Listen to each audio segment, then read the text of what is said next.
La poesía en el siglo XXI parece estar destinada a ir más allá del libro, especialmente en un mundo post-pandemia. Los poetas reconocen la necesidad de innovar y experimentar para evitar ser enterrados entre las montañas de tarjetas más obsoletas. Este impulso ha llevado a la aceleración de una ola experimental que hasta ahora parecía un tsunami con paso de caracol. Pero es necesario poner bajo el lente crítico estas ansias experimentales. La supuesta aceleración se le debe a las nuevas creaciones un análisis detallado para poder determinar si todos estos intentos de entender el tiempo en el que vivimos logran llegar a ser algo remotamente parecido a una genuina innovación, una innovación fundadora. Una fuerza que a partir de la destrucción también da inicio a nuevas tradiciones. En este video analizaré un caso de experimentación poética que, al contrario del alt poetry, sí involucra un entendimiento más complejo de las implicaciones del contacto entre el internet y la poesía. Hablaré en esta ocasión de los bots de poesía.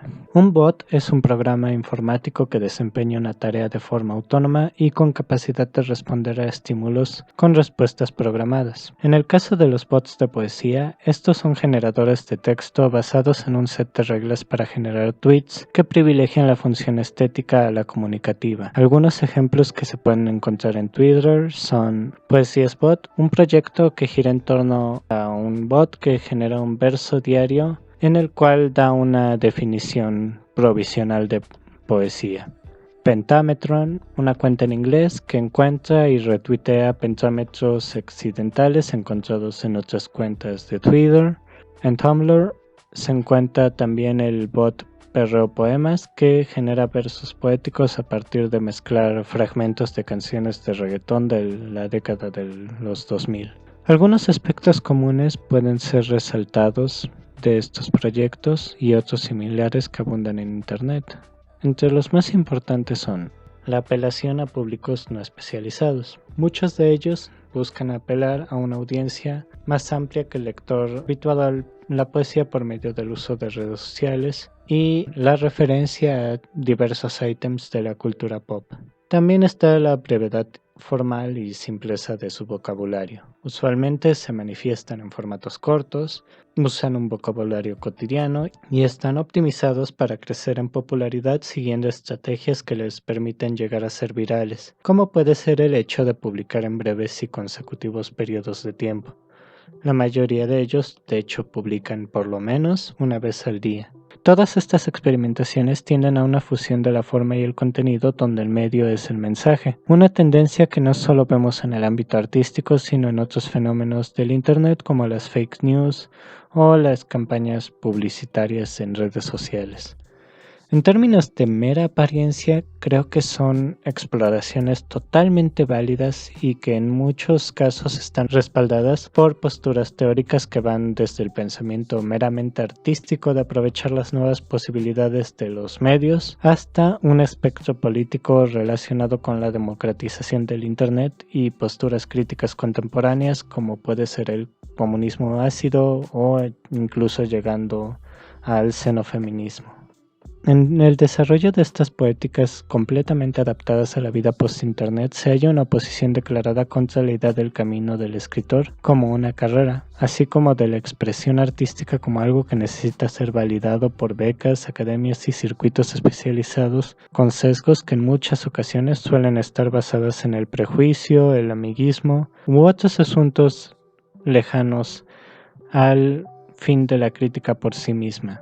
Aparte de este aspecto mundano de sus planteamientos, hay otro aspecto más ideal que tiene que ver con la despersonalización del autor y el desdibujamiento de los límites binarios entre la vida virtual y la vida real, así como de la expresión cotidiana contra la expresión artística. ¿Cuál es el problema que encuentro con todo ello? De inicio no hay ninguno, al menos en el sentido de una prohibición o desdén de estas manifestaciones, ya que expresarme de esta manera no sería una crítica, sino un prejuicio. Sin embargo, es necesario analizar en qué medida cumplen realmente con sus fines y hasta qué profundidades llega la exploración de lo poético y de la vida contemporánea en general. Primero he de reconocer las cosas que hacen bien. En su rechazo a la figura del autor, creo que en apariencia logran hacer algunos avances importantes. Su desligamiento de la escritura como carrera productiva y aceptada socialmente me parece admirable, particularmente en cuanto supone una redención del valor de la poesía como una actividad ociosa, un elemento no productivo, lo que al mismo tiempo invita a un volver a apreciar los aspectos humanos que no están dedicados a satisfacer el ideal meritocrático impuesto por las políticas neoliberales de nuestro tiempo. En el otro aspecto, de transformar el ámbito de la cultura pop en un campo de batalla, el ofrecimiento de una forma de subvertir las industrias culturales y armar resistencias en el mismo corazón de las estructuras que condicionan y limitan las producciones de deseo, también es bastante loable, en especial si se considera como una aplicación efectiva del pensamiento de pensadores como Deleuze y Mark Fisher, algo que muchas veces incluso a los propios filósofos nos llega a faltar. En cuanto al contenido de los textos, me parecen mediocres, por lo menos. Quiero decir, es claro que su propósito no es generar sentido a partir del significado de las palabras. Sin embargo, parece compartir algunos de los límites propios del suprematismo del cual tanto beben. No parece haber un contenido más allá de su expresión gráfica o performatividad dentro de las plataformas en las que operan. Muchas de estas experimentaciones están basadas en mecanismos que les permiten volverse virales, procesos que privilegian los aspectos cuantitativos de estas producciones en detrimento de lo cualitativo. El problema de una búsqueda de creación de significado a partir de lo cuantitativo es que, en apariencia, de lejos, tiene una apariencia sublime, en el sentido de que genera una imagen que parece superar nuestras capacidades de cálculo. Una definición de poesía cada día. Ni el hombre más listo da con ello de una manera exitosa, por decirlo de alguna manera. Cuando uno piensa en un bot que publica poemas diarios, inmediatamente es impulsado a pensar las infinitas variaciones de los textos que estas máquinas pueden generar. Pero el límite llega muy pronto. Ninguno de ellos individualmente, tampoco en conjunto, llegan a generar el significado porque dentro de esa infinitud de variantes posibles de contenido generado de manera automática, todos los elementos dentro de ese infinito de posibilidades son indiferentes por sí mismos, para sí mismos y entre sí mismos. Por lo tanto, después de pensar en el aspecto numérico de las variaciones de esos textos, el mensaje se queda estancado al nivel de una simple definición de las capacidades de la máquina, sin posibilidades de apropiamiento de las experiencias que se tratan de comunicar por medio de los textos y su proceso de generación. El otro problema que encuentro es el modus operandi de este tipo de poéticas, sobre todo por el uso de seudónimos como manera de disolución del autor. Entiendo la idea que busca extraer al autor de las instituciones culturales, especialmente aquellas reguladas por el gobierno, las editoriales y otros actores de la gestión cultural de las grandes instituciones. No obstante, tampoco la viralidad como institución de valor o de validación me parece una postura a favor de la liberación de los lectores o de la deconstrucción del binarismo escritor-lector, especialmente en cuanto la figura del influencer está vinculada a un aparente agenciamiento del hiperconsumo de los estímulos de las redes sociales. Y quiero decir la palabra aquí es aparente, porque aparentemente dentro de las redes sociales cualquiera puede generar contenido. Las redes sociales aparecen como un paraíso de la democracia cultural por lo menos.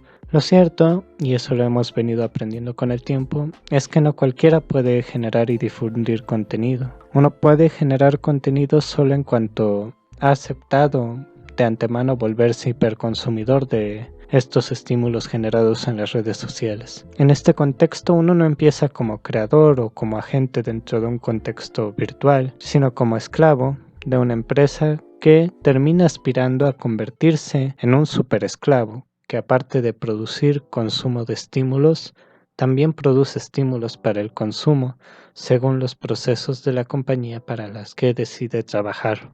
Otro problema que veo es que en estos movimientos la poesía nunca suele ser la prioridad, sino solamente una herramienta, una puerta de entrada para introducir al lector a otros contenidos de índole filosófica, estética o política. En varias de estas propuestas está presente el deseo de apelar a una audiencia que usualmente está desligada del ámbito intelectual o literario. Sin embargo, a pesar de que en términos generales sí que han sido capaces de alcanzar números de miles de seguidores en las redes sociales, cuando se compara con los seguidores de otro tipo de contenidos, no llega siquiera a los talones de las grandes figuras de Internet.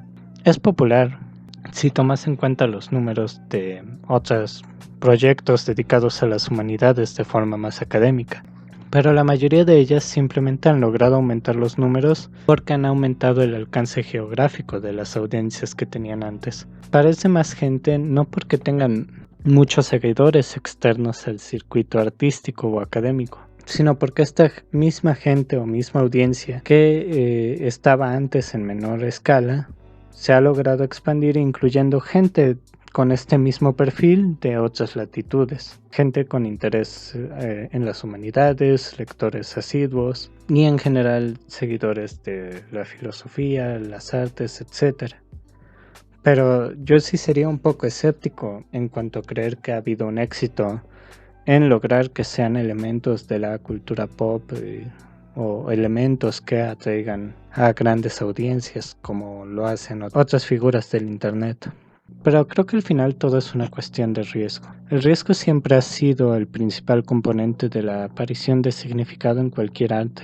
Los bots de poesía pueden ser formalmente poéticos, divertidos, interesantes, pero fundamentalmente no representan ningún cambio o riesgo de muerte para nuestra vida virtual o material. En verdad, logran ser autores virtuales, pero no en un buen sentido, sino en el sentido primordial de lo virtual como un sustituto. Lo virtual siempre tiene la función de sustituir nuestra presencia en una situación peligrosa. El bot de poesía reemplaza al autor no solo en el aspecto de generar textos, también en el aspecto de ser el bot el que funciona y trabaja como superesclavo del funcionamiento de las redes sociales en las que opera. Algo que le es muy fácil porque es una máquina. En otro sentido, también funciona así de bien porque blinda al autor. Yo, ahora mismo, no puedo ser responsable a los que programan estos bots, no solo porque no los conozca o no pueda rastrearlos, sino porque no puedo adjudicar lo dicho o lo hecho por los bots a ellos. El bot funciona por sí solo. Un autor bot no me responde, y sin embargo me llama y me ordena una respuesta para ponerlo en marcha. El autor bot está ahí para dictar su sentencia, pero yo no puedo apelar, solo obtener una sentencia generada.